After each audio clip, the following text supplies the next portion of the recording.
Which moves the needle? Is it the science or is it the operation? I've seen good science go bad in operations. Do you believe that this 10 years of time can be shortened? 100%. Is it the switching cost or is it the compliance? Everybody wants to be the first to be second. Wherever you need to be accurate, AI is not there yet. I'd rather be wrong on it than wrong on one thing that really is impactful.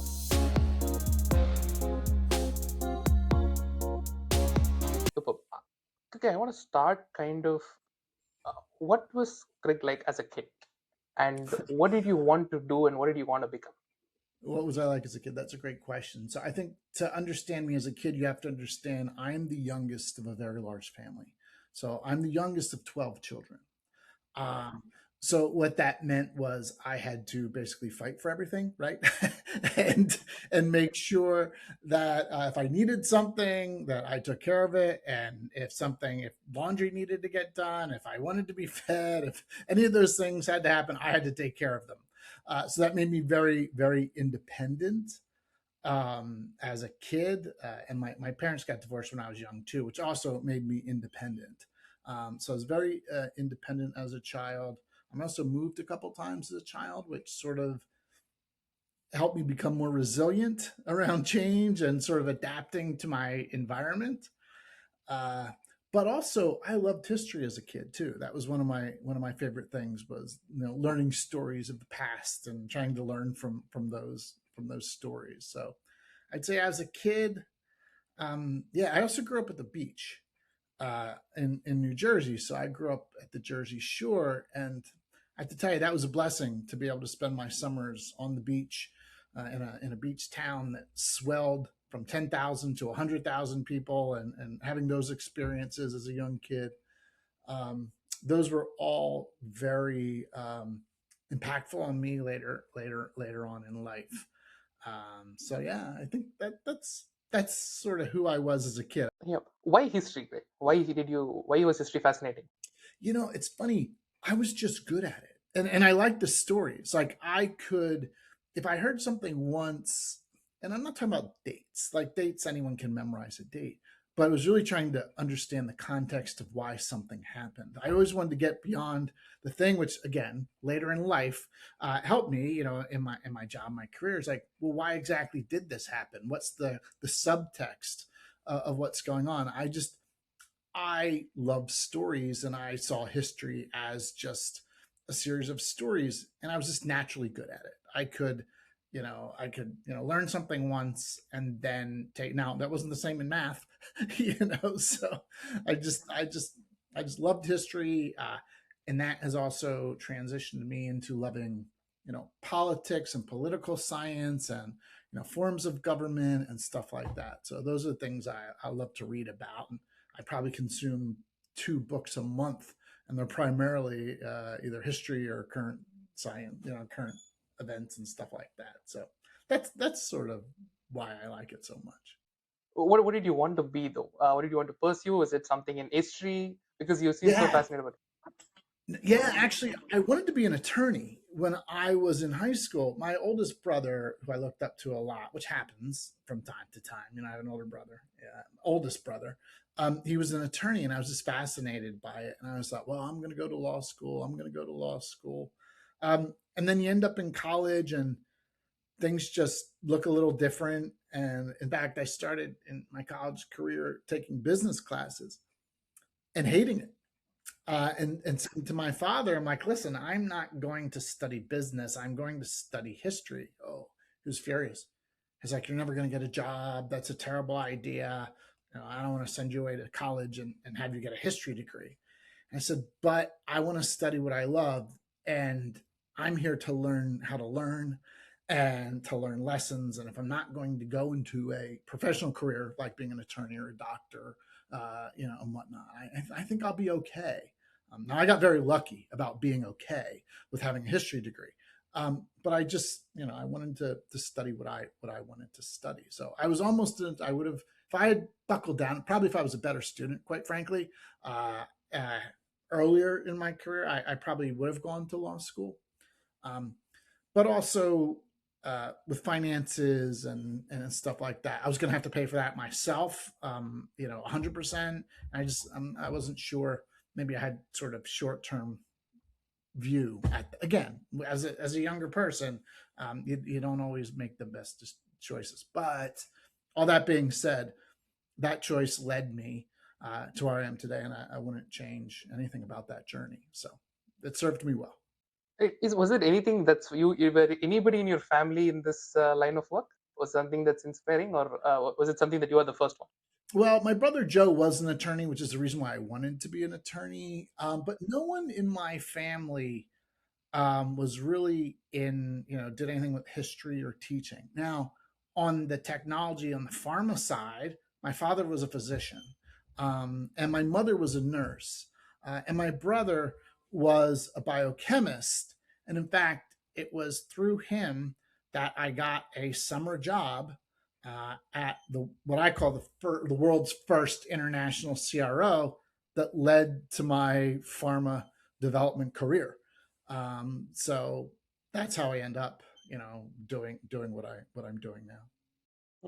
This is actually the fourth or fifth. Like we recorded about 8 episodes, and this is the fourth or fifth attorney that we are meeting who was in the entrepreneur. They kind of wanted to be an entrepreneur, an attorney when they were young, and then they later became an entrepreneur. Do you think there is something that to do with being an attorney and entrepreneurship? No, I don't necessarily think so, but attorneys have to be entrepreneurs in some way. Well, it depends on what type of, if you're just going to work for a big firm and you're like, oh, I go sit in the office and they put me stuff. But, some attorneys have to hustle for their work and make a specialty, and stuff like that. And I would say I only came to entrepreneurship based on opportunity at first, getting an opportunity and watching real entrepreneurs do something and then saying, oh, okay, this is interesting to me. Or many entrepreneurs will do what they do because they think they can do it better, or they've had a series of bad bosses, right? There's this very famous saying that people don't leave companies, they leave leaders, right? So sometimes people will say, well, listen, I've just done this so many times. Now I'm going to see what I can do in this regard. And as in some of the communications we've had back and forth and answering some of these questions from you, you can see like I probably had, I would say, you know, two real entrepreneurial moments in my career. One didn't work out great in that moment, but it led to great, great things, as well. So What is the learning that you could probably learn from, like, if it doesn't work out? Maybe many of your entrepreneurs kind of figure out when to pull the plug, because I think that's a very yeah, important moment in each entrepreneurial it journey. is. It is. It's hard. I will say this. So I had committed in my head. So I joined a gentleman who'd been a pioneer in this niche of a niche I'm in. He had started a company and he said to me, "Hey Craig, when I can afford to pay you, would you come work for me?" And this was basically, it was him and like a couple of consultants. And I said, "Well, I'll do one better. I will invest in and buy 25% of the company." And he's, "That's great. Let's do this thing."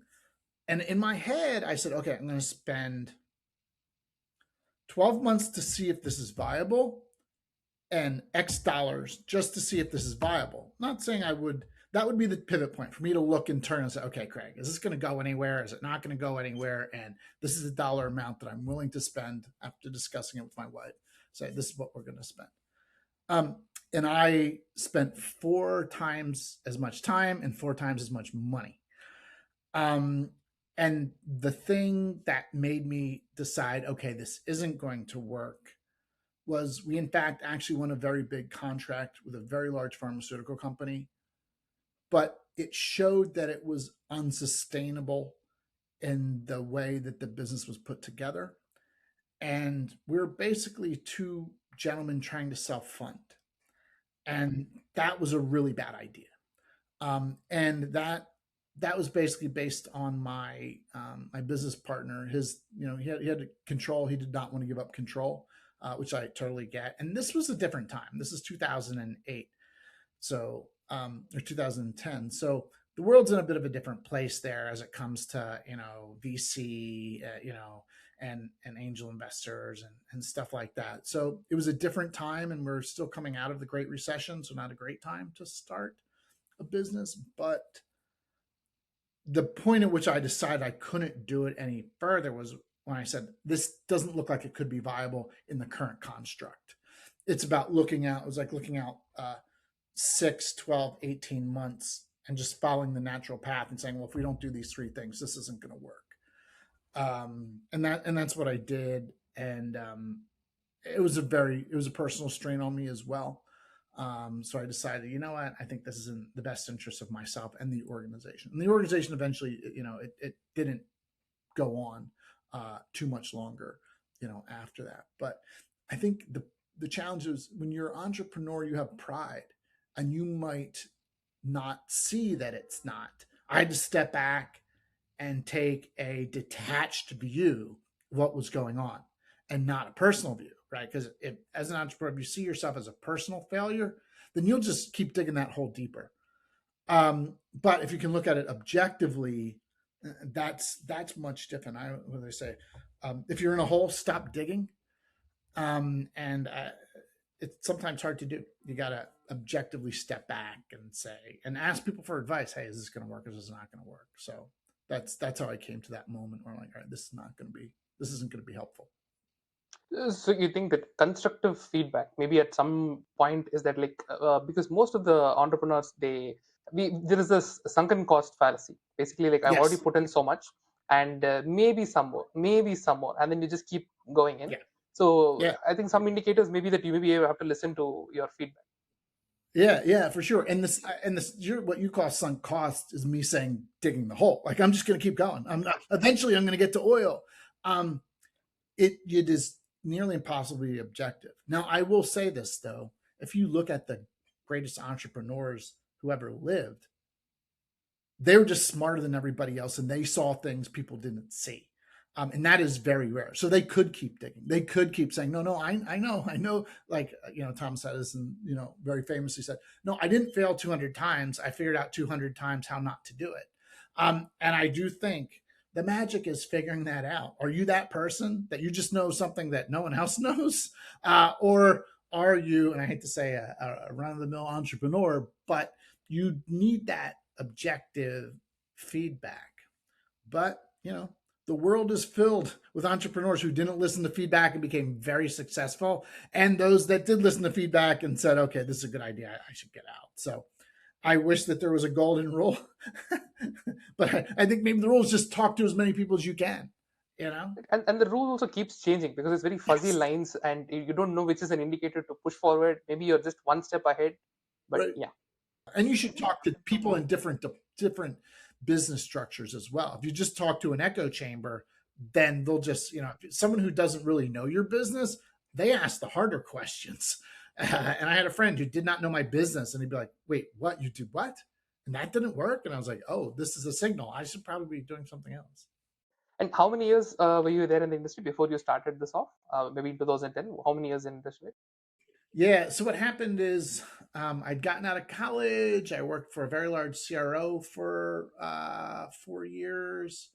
And then I worked for this small company. So I would say I joined this venture in 2010, and I had at that point been in the industry for 17 years.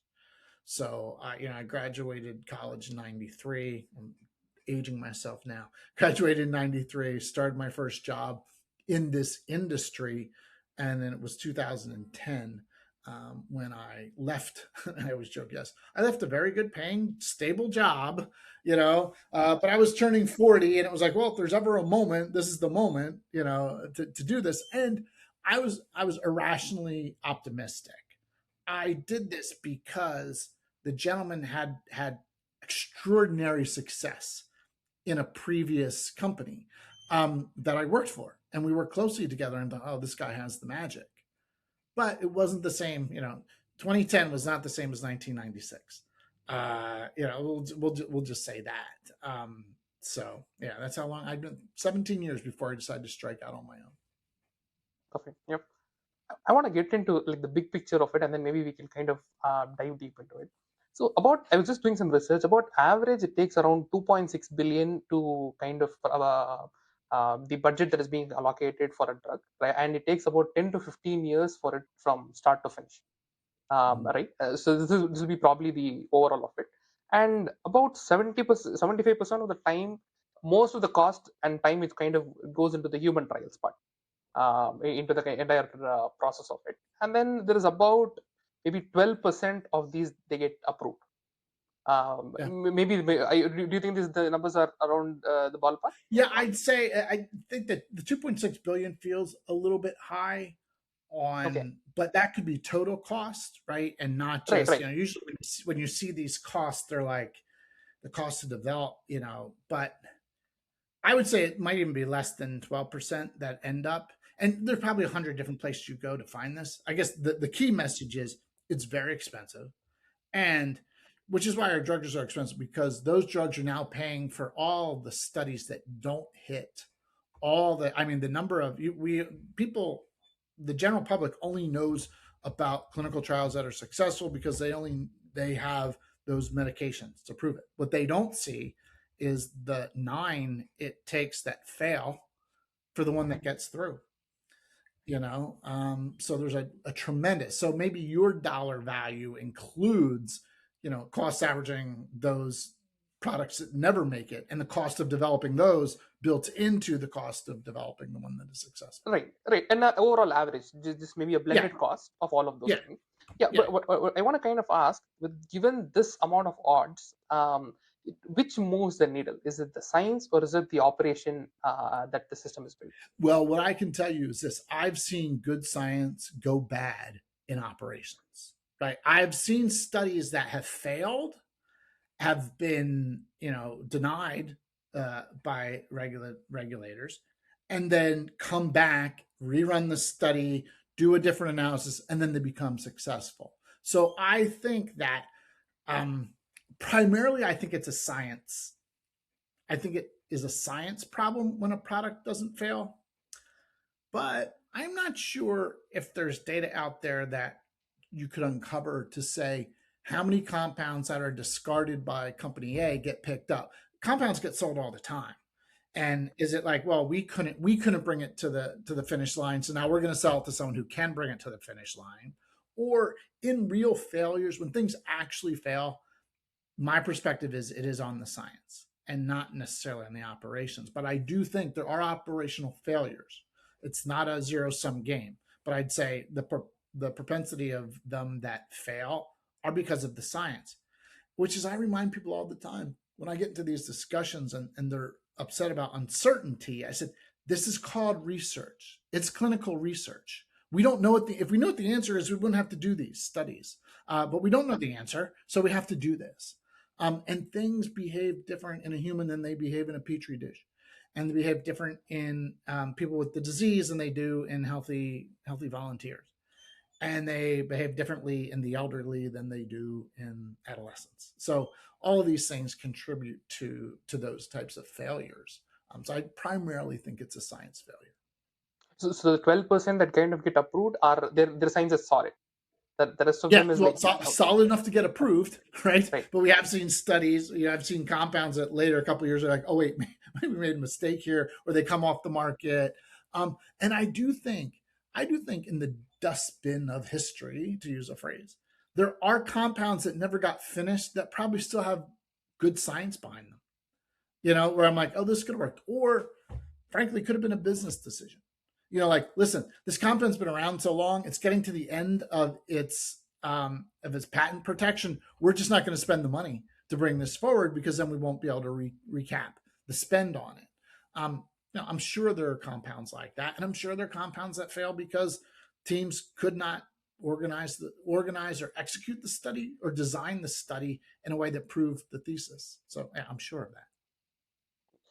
Of these 12%, how many get recalled? Do they ever get recalled for Recall, I don't know. It's a really good question. I would say I don't know that any more than perhaps someone in the general public would, because once it's live and goes, and I've finished my part, it's usually heads down and on to the next thing. you know, uh, I will say there maybe were a couple of sort of famous cases, but not, I'd say not that frequently.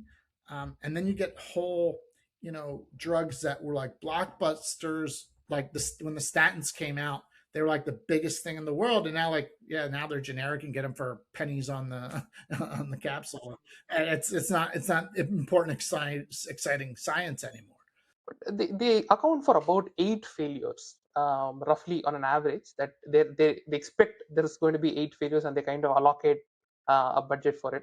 Is there any specific metrics that they say that we are not sure about these things, and we're going to fail on these items? Is there anything that they kind of know that it's going to happen?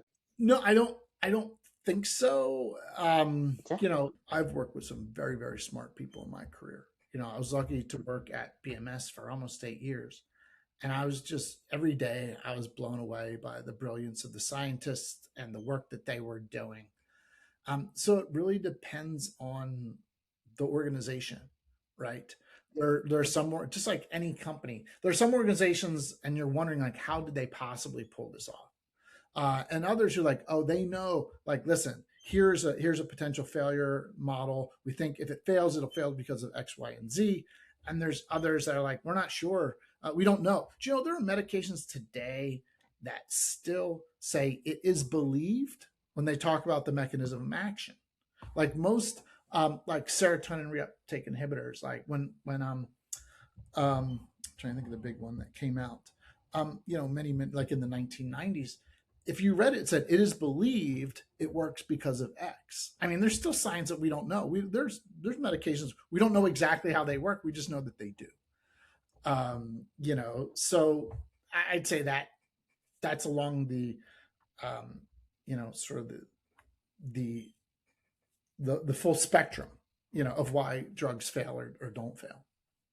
Do you believe that this 10 years of time can be shortened with some efficiency, or do you think that Oh, they? 100%, Okay. 100%. Well, I would say but there is a natural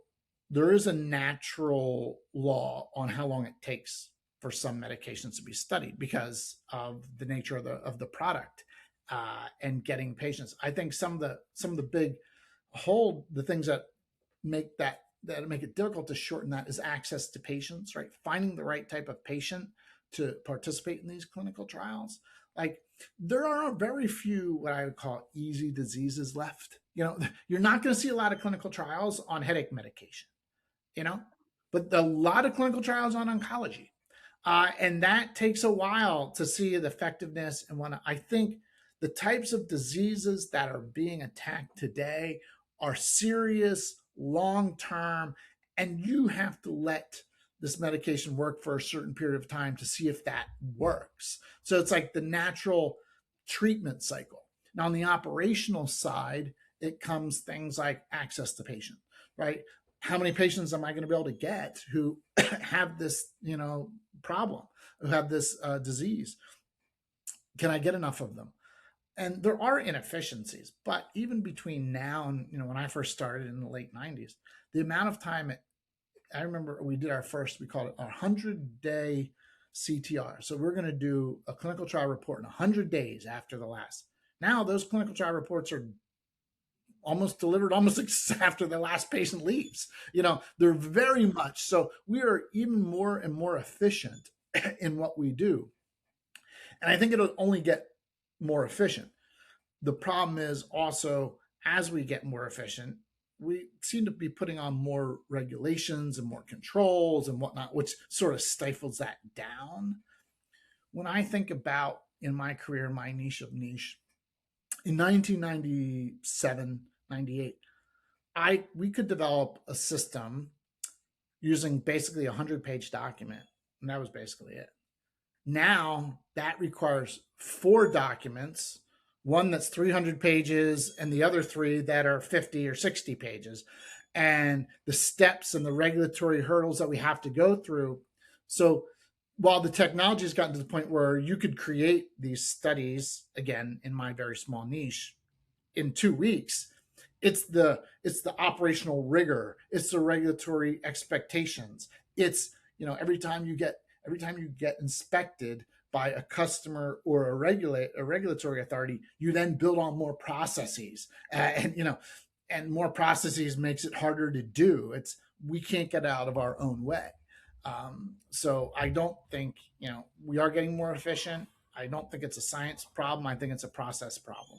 Uh, a natural limit to how short we can make these things, and and they're fooling around with things like real world data, where it's like, okay, maybe we can prove this works without running a traditional clinical trial. Now, I'd say that's, I'm not sure how I feel about that, and I'm not well educated in it, to be fair. But I know they're always looking for, because every day is tens of millions of dollars for these pharma companies that a product does not come to market. So they're always trying to condense that timeline. Right. Superb. Clinical trials itself as a market is about 65 billion, right? And Yeah. roughly around 65 to like about 90 billion. And it's about the growth rate, it is around 7% year over year, and it's expected to kind of grow over here. But you're sitting at a very important niche. And I have a question in terms of most of the drugs that are kind of produced or people are working on, as you said, it's like about 30 to 40% on oncology, right? And then maybe 10% in neuroscience, and the rest are like just single digits, and they are not spending that much on each one of them. But when you build clinical trials, do you design it in a way so that it is facilitated and the infrastructure is ready to test any oncology drug faster? No, no. I would say that what you have is you have, there's another famous saying that history doesn't repeat, but it rhymes. It's sort of the same thing in clinical trials. Like you could present a clinical trial that says, okay, here's a basic design that, because oncology products are either taken on a particular cycle. It's every 3 weeks, it's every 4 weeks, every 2 weeks, or there are sort of designs that I'd say are tried and true. And there is sort of these new concepts of like umbrella trials, or bucket trials, where a company will say, well, listen, we have this one product, but we want to test it in 4 different cancer types. So we're going to one trial that feeds all those those types, and whatnot. So I'd say there are a lot of designs that are consistent or that are similar, but there's no cookie cutter because every product is a little bit different. So I would say this: the journey for the patient might look very similar, but the lab draws might look different. The safety evaluations look different based on the type of medication. There are lots of variables, so you can't just say, okay, generic study X will always fit. And I would say that, again, based on my experience, I've worked with the clinical development teams, being in my niche. Um, you know, they probably go back to studies they've run in similar, um, you know, disease states and say, okay, did we have success running this trial? Let's start with this as the framework, and then figure out if this will work for this particular compound. So Okay. Because I kind of wanted to ask here, is there any place here? Let's say, for example, there are 3 clinical trial companies, and they want to get it tested. What are they looking for? Is it efficiency? Or is there an industry standard for testing? And what is one that differentiates another company? okay, so when you say a clinical trial company, so you have pharma companies who are doing these developments, and many of them choose a development partner, like a contract research organization, a CRO, um, and they rely. Could you repeat the question? I want to make sure I understand what you're trying to. What makes them choose this specific CRO? Is it because there might be multiple people who do the same thing, but is it more in terms of Yeah, they how do do it they faster or better choose data? that? Right, Yeah. right, Well, I would say this. It really depends on, it sounds like a silly answer, but it depends on the person making that choice, right? right, right. Because that person may have a bias towards, hey, I want a CRO that knows this science, like can help us on the science side, um, because we know how to organize the trial. We're not worried about execution. We need some help on the science. Hmm. Then there are other companies who like, we know the science, we just don't have the people to run the operations to run this clinical trial. Um, Then there are larger companies who say, we know everything. We just need people to execute what we point at and say, go do this and go do this and go do that. So it's it depends on the buyer. Um, and one of the things I will always say is one of my again, I'm just full of like sayings today. One of my favorite things to say in business is I once had someone who came to me and said, Craig, why aren't you buying more of what we're selling? And I said, well, you need to be selling more of what I want to buy. And Mhm. so it's the buyer who matters most in that engagement, and going out and finding someone who sells what they want to buy, because one pharma company might be very strong in one area and not need that, and another pharma company might be like, wow, we don't have any of this expertise in house, we need to bring that in. And that usually depends on size too, right? The larger pharma companies, they just need human resources. The smaller biotechs, they need more resources and some expertise. And then what I call, the five folks in a compound company, they need it all.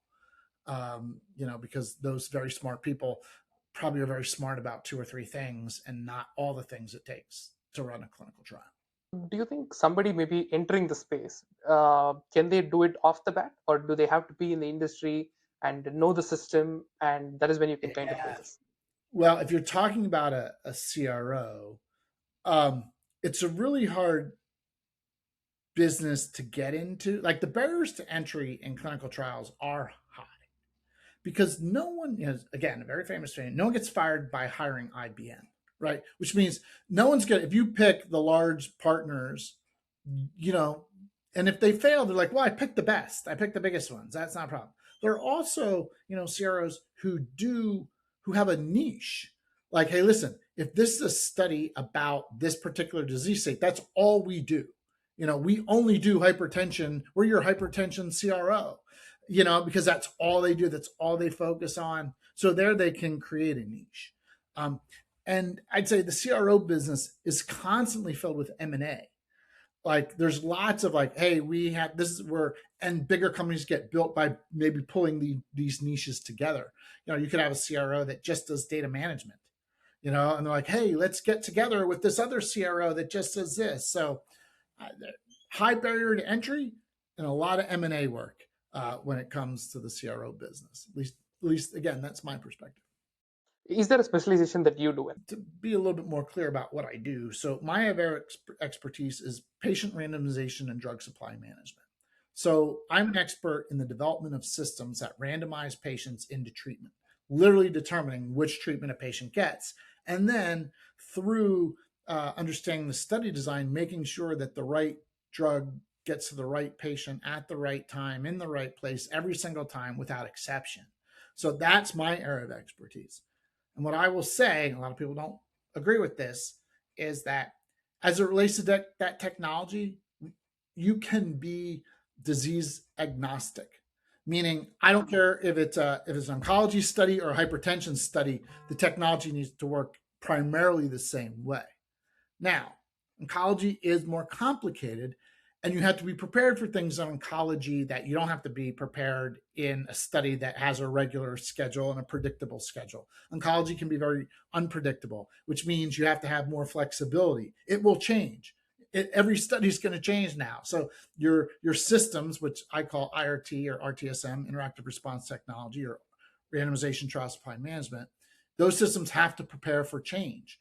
But whether it's an oncology study or hypertension study or a Crohn's disease study, the technology is agnostic to that, but it helps if you have a team that have done those types of studies when they're getting ready to set up the technology. If that does that make sense?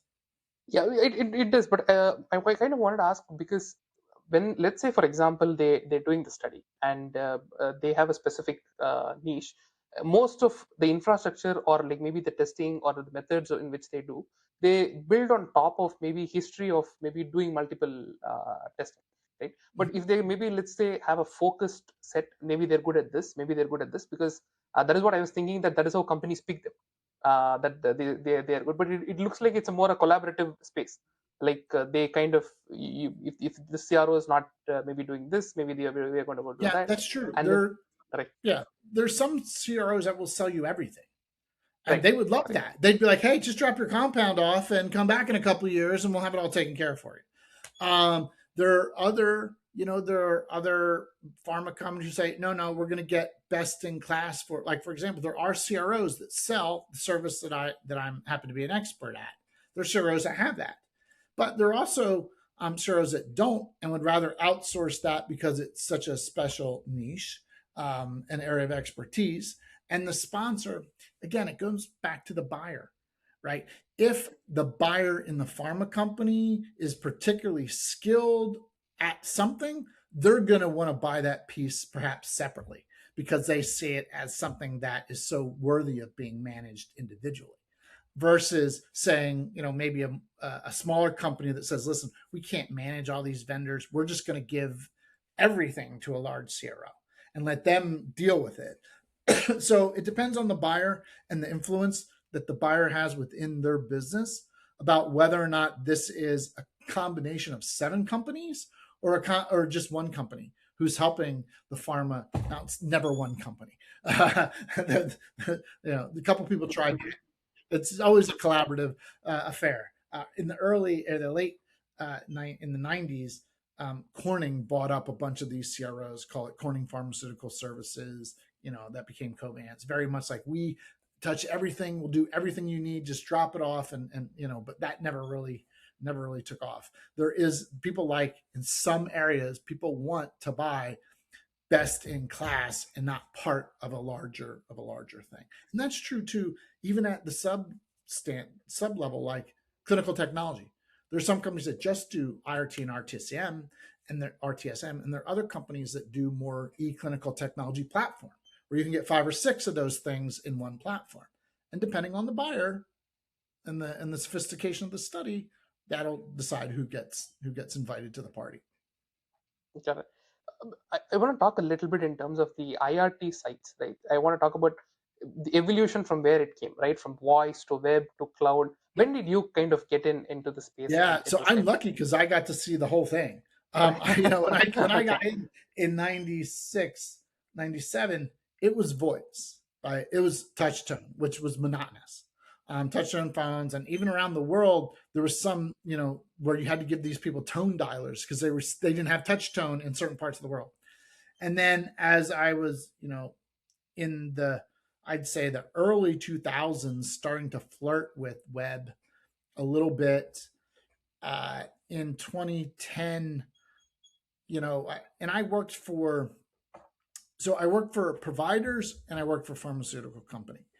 But in 2010, everyone was saying, let's move to the web, let's move to the web.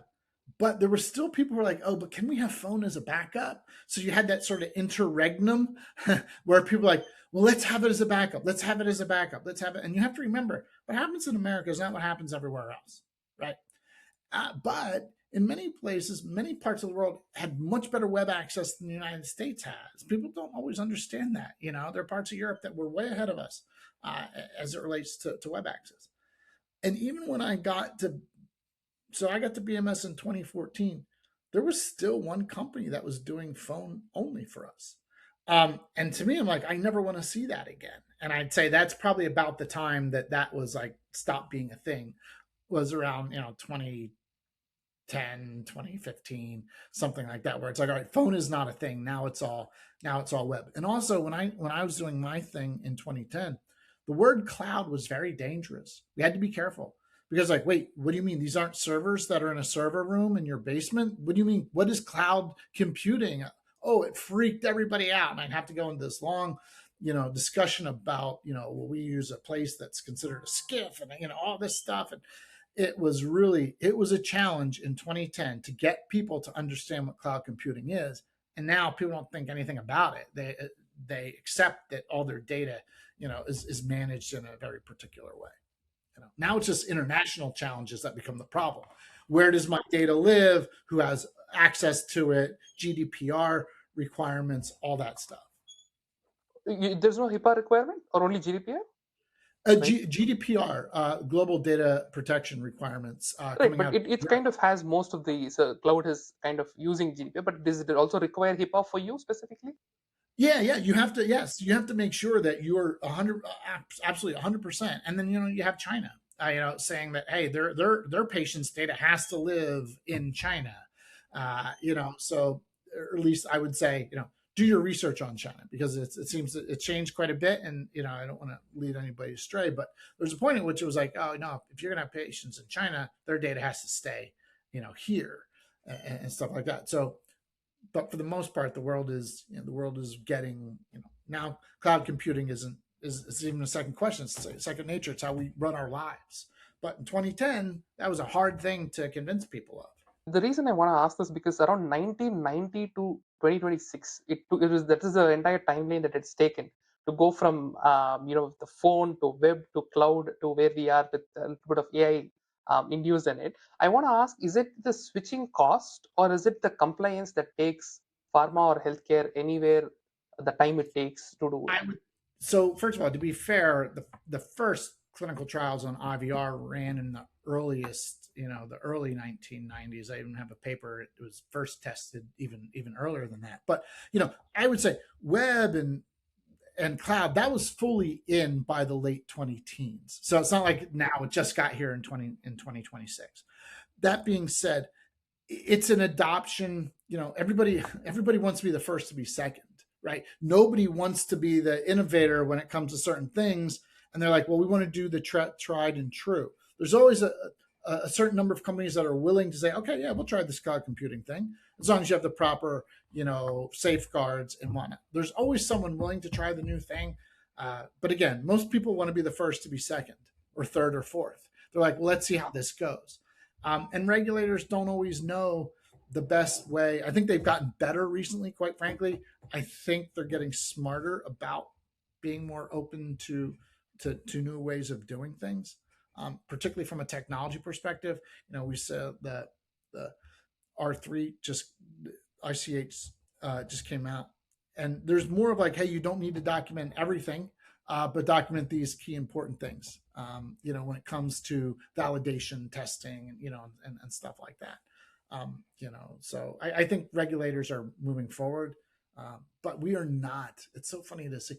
I don't think we're a dynamic industry at all, which is why I find it so funny. I see them jumping into AI really heavy. A lot of these pharma companies are jumping into AI. I'm like, that's sort of inconsistent with our history of an industry. Now, scientifically, very on the cutting edge when it comes to like how medicines work and whatnot, amazing. But technologies for clinical trials, we're essentially doing the same thing we've done for years, decades, really.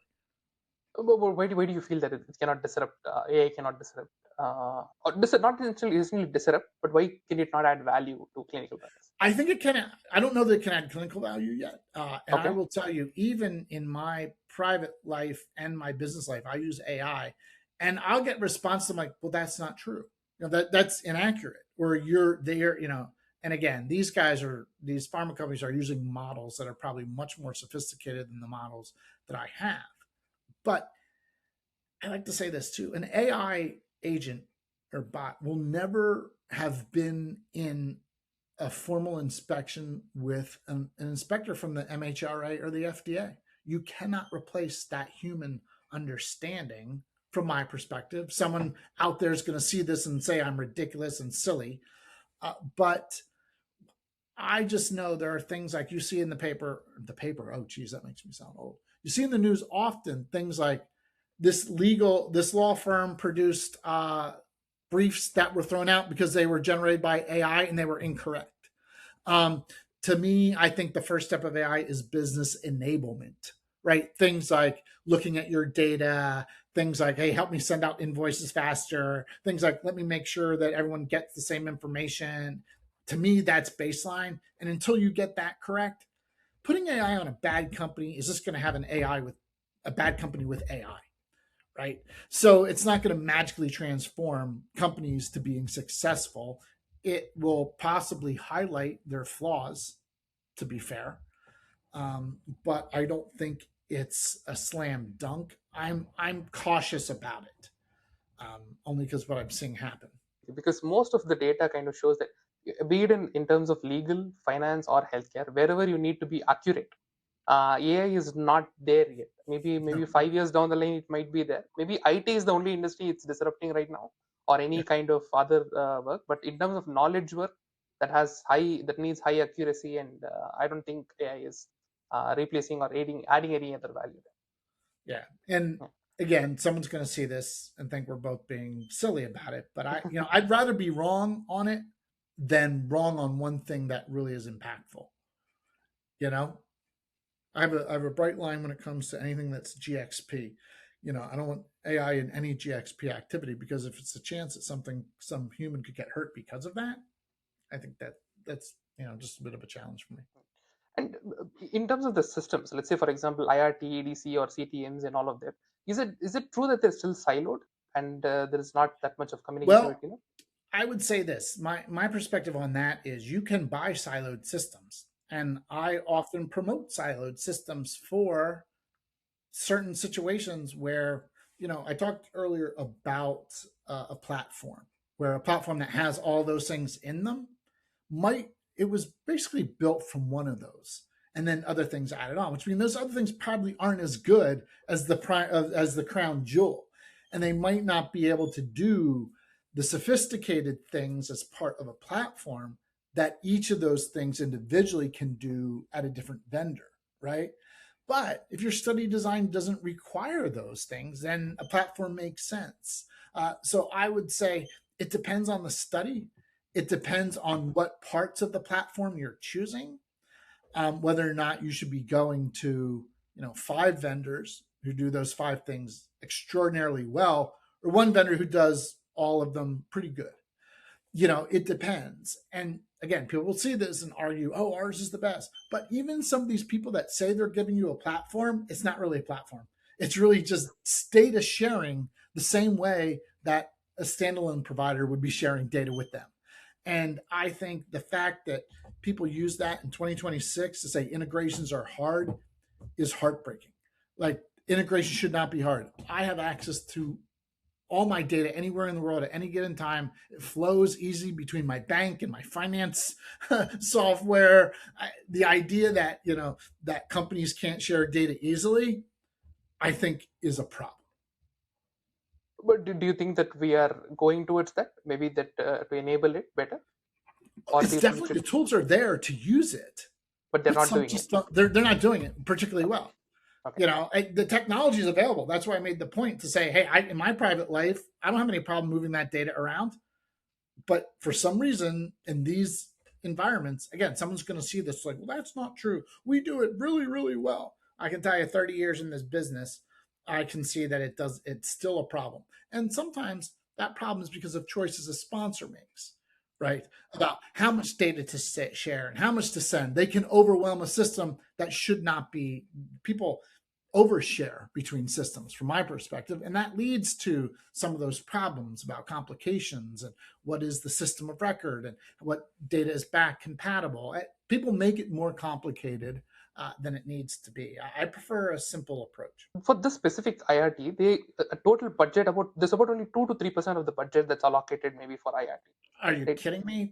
Is That would be high, right? On it, a rounding error, I mean, you can spend anywhere depending on the size of the study. IRT is a couple $100,000 to maybe $1 million if it's a very, very long running study, right? and whatnot. So that's yeah. So it's not a IRT is a rounding error in most clinical development program in the program. Now, for an individual clinical trial, and that's not to disparage these small companies who are like trying to find the cheapest IRT provider possible, right? Uh, but I always say, people should focus on value, not cost. Because if you get something wrong in IRT, you can ruin your entire study. Like, literally, if you choose the wrong provider and you choose a simple system that cannot do what it's supposed to do, your $100 million clinical development is blown. So I always tell people, look for value, not for cost. Right, because it controls the drug and the data, right? And Yeah, a subset of the data, but 100%. Patients do not get clinical trial material without the IRT assigning it to them. And if you get that wrong, you can have patients on the wrong material, the wrong medicine, and invalidate your entire study. And I have seen that done. I've seen that done where studies got thrown away because the system, either was not validated or the design was not correct, even though the sponsor said, yes, this is correct.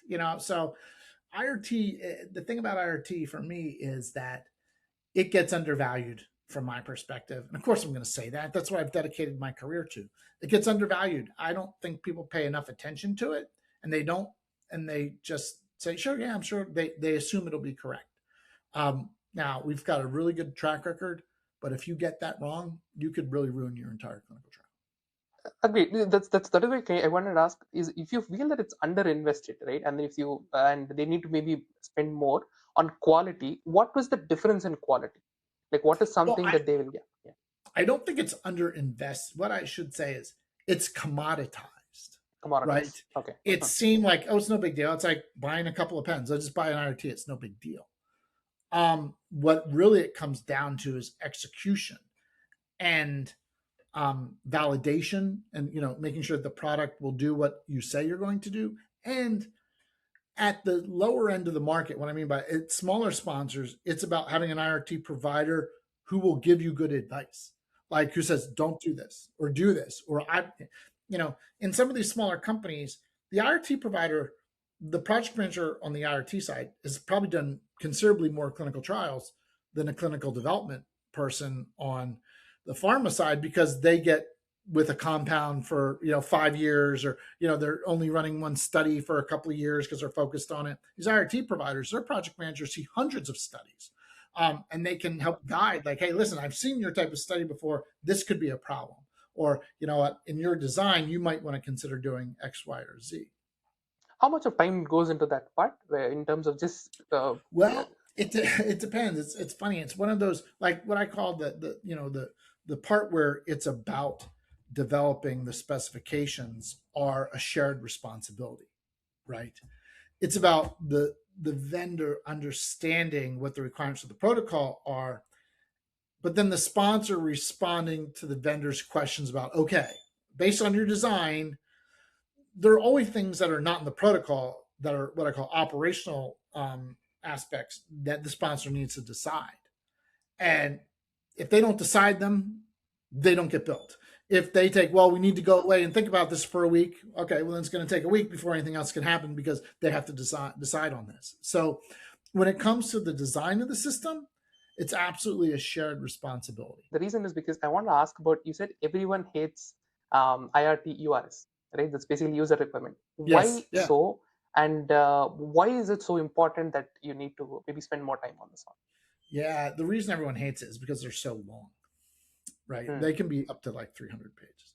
And they're so long because, and this is like, I made this statement at the beginning that, early in my career, we could design an entire system on a document that was 50 to 100 pages. Just the level of detail of these systems has gotten so small and granular about how the system behaves.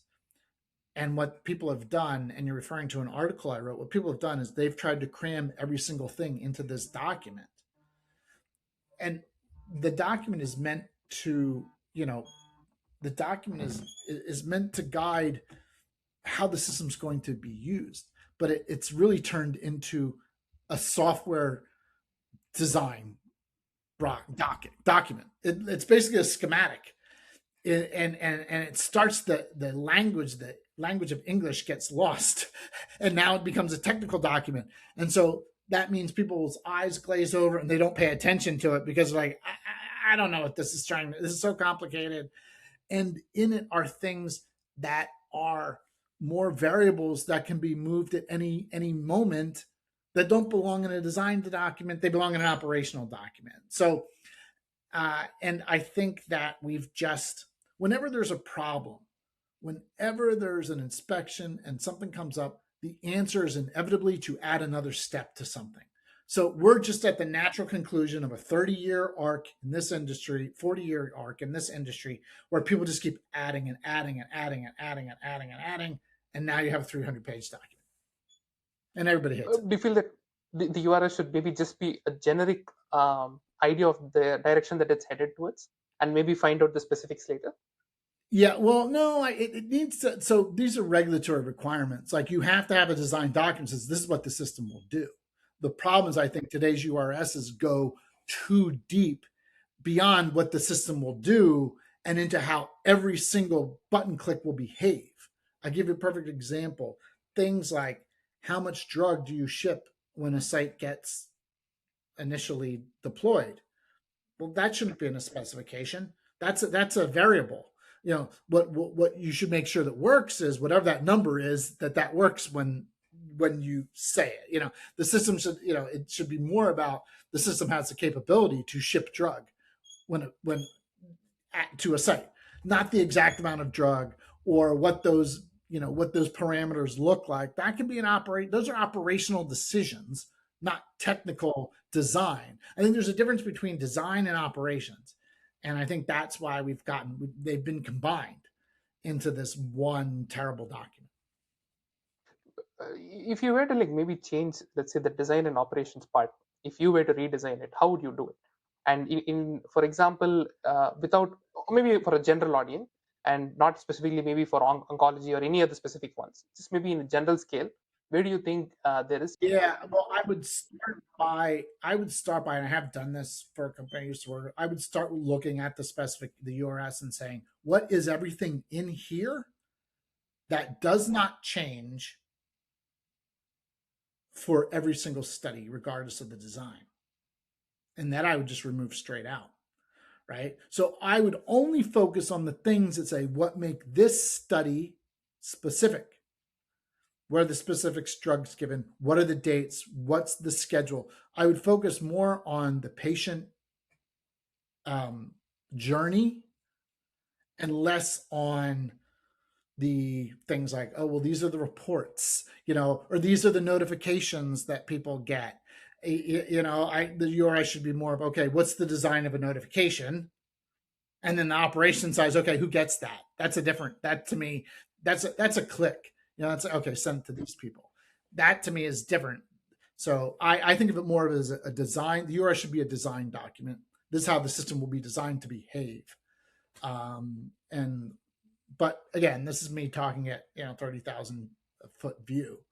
I know people have tried to do that, and it gets a little dodgy around the UAT process, because now perhaps you're testing things using two documents, and it's not. I'm not saying it's easy, because we've been doing the same thing for so many years, and no one has really cracked this nut yet. But it's there to be cracked. I think it's there to be cracked. Right. In terms of like, I want to ask the incumbents that are already there in the market, right? And let us say, for example, Medidata, Oracle, and other specialists, right? Any number of people, they kind of optimize for, let's say, speed, flexibility, or whatever can give them a head start on for the general audience. Is it? Do you think that the market is still kind of dominated by this handful of players, or do you think it's kind of, the So grip is kind of loosening? And yeah, no, so a couple things. The two that you mentioned are what I would call platform providers, Metadata and great. Oracle platform providers. The industry also has a lot of great standalone providers as well, who, and I'll try not to name them by name here. I don't want to, anybody to be like, oh, that's a commercial for so and so. But I would say there's at least a dozen really good standalone, probably closer to 15 standalone IRT providers, or IRTs that are primary and they do a couple other things. So there's lots of great companies out there.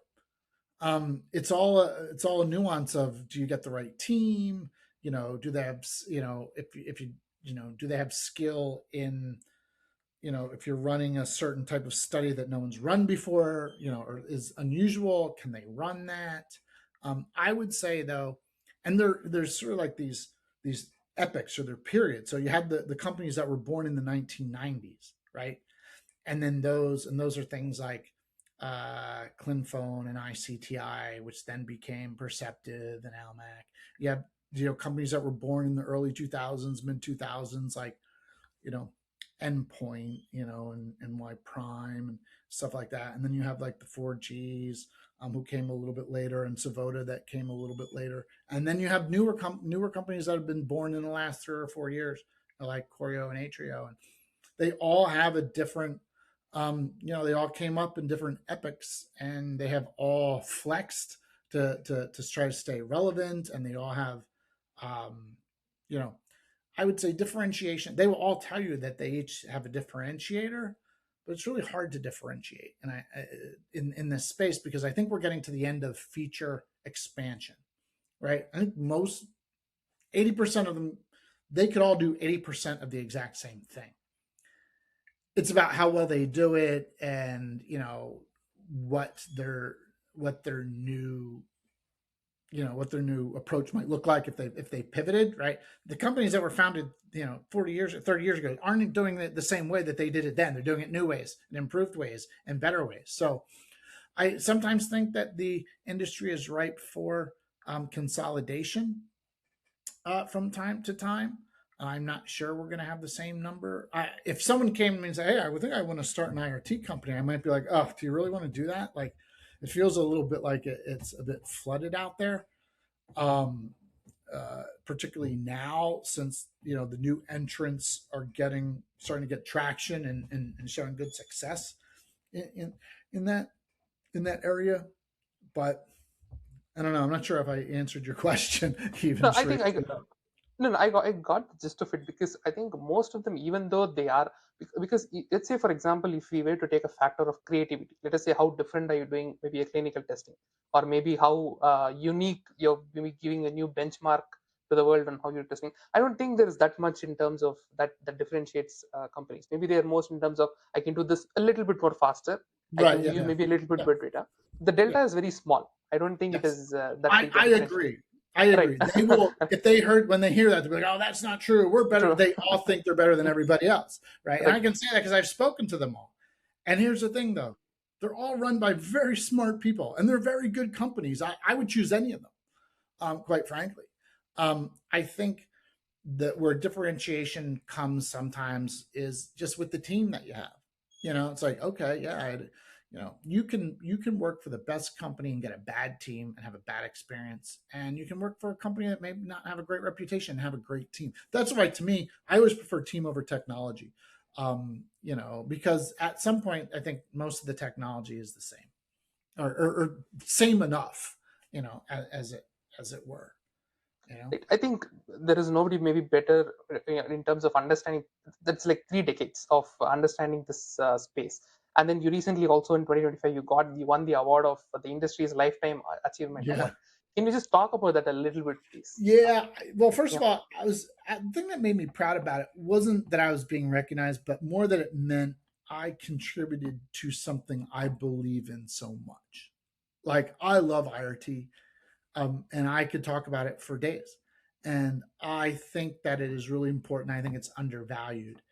And so this was, basically my industry saying thank you for doing. And what it really came from, I think, what really did it is my willingness to share my experience. So in when I was at BMS, we were inspected by the MHRA, and I turned that into basically a speaking tour, where I would go and I would talk to my friends at large pharma and say, "Guys, listen, I was just inspected. This is the new expectations in IRT, or these are the things that people coming that this inspector said, hey, tell us about this, tell us about this."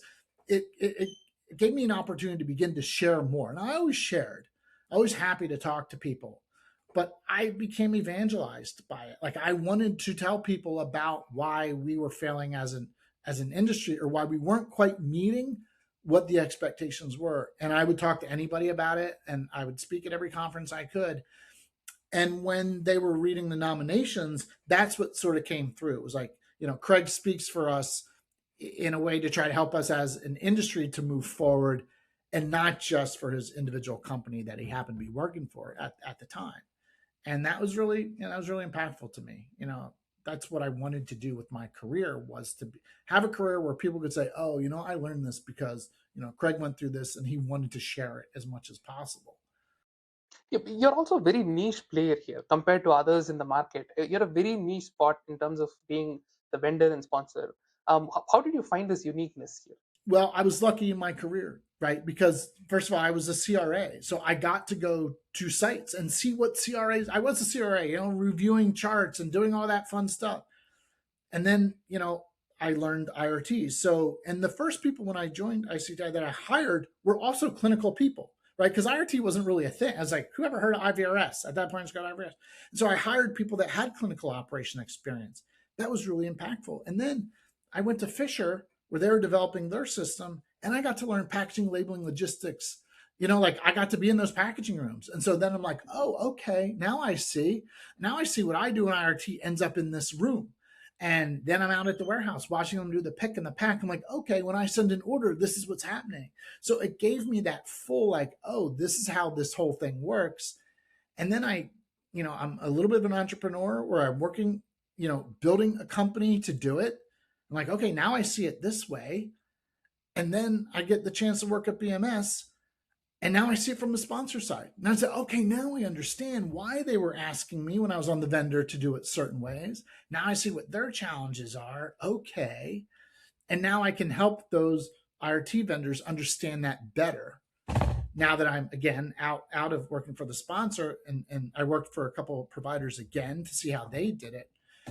I just think I have a view that almost there are a couple of people that have the similar view, but very few people have the type of view where I can say I know clinical, packaging, label, logistics, IRT, sponsor side, and vendor side, and I can see it from all those angles. It's very difficult to even get one piece of this one, but you've gotten three pieces of the pie, and you're able to do it really, really well.